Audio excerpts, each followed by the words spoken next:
നിയമസഭയിൽ അടിയന്തര പ്രമേയം സംബന്ധിച്ച് പ്രതിപക്ഷത്തിനെതിരെ വിമർശനവുമായി മന്ത്രിമാർ.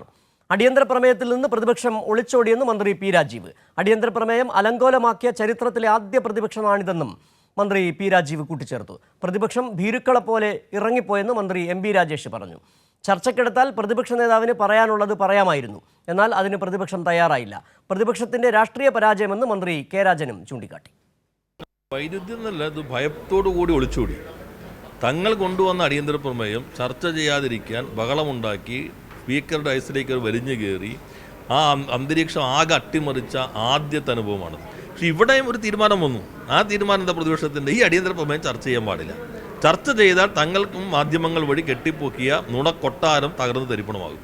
വസ്തുതകൾ ജനങ്ങൾ അറിയും. ആ സമയത്തൊക്കെ അദ്ദേഹം ശാന്തനായിട്ടും സ്വസ്ഥനായിട്ടും ഇരിക്കുകയാണ്.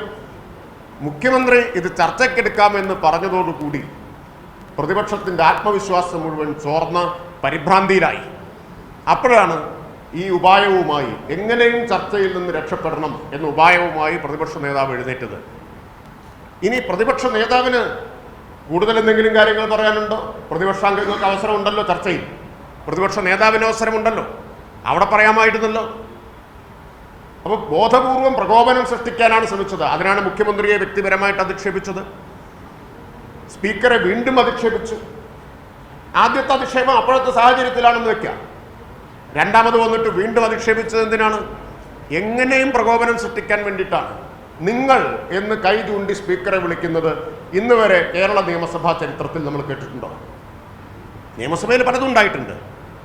നിങ്ങൾ എന്ന് ഏതെങ്കിലും ഒരു അംഗം കൈ ചൂണ്ടിയിട്ടാണ് പറഞ്ഞത് സ്പീക്കറോട് എപ്പോഴെങ്കിലും ഉണ്ടായിട്ട്? രണ്ടാമത്തെ തവണ. ആദ്യത്തെ തവണയല്ല ഞാൻ പറഞ്ഞത്, രണ്ടാമത്തെ തവണ.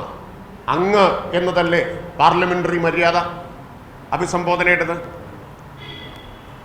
ഇത് നിഷേധിക്കപ്പെട്ട ഒരു ഘട്ടവും ഇല്ലാതിരിക്കെ സാധാരണ അടിയന്തര പ്രമേയത്തിന് അവതരണാനുമതി നിഷേധിക്കുന്നു, ചർച്ചയ്ക്കെടുക്കുന്നില്ല എന്നുള്ളതാണ് പ്രശ്നം. ഇന്ന് ചർച്ചയ്ക്കെടുത്തു. ആവശ്യമായ സൗകര്യമുണ്ട്. ഇനി പ്രതിപക്ഷത്തിനൊരു പ്രതിഷേധം ഉയർത്താനുള്ള നേരമുണ്ട്.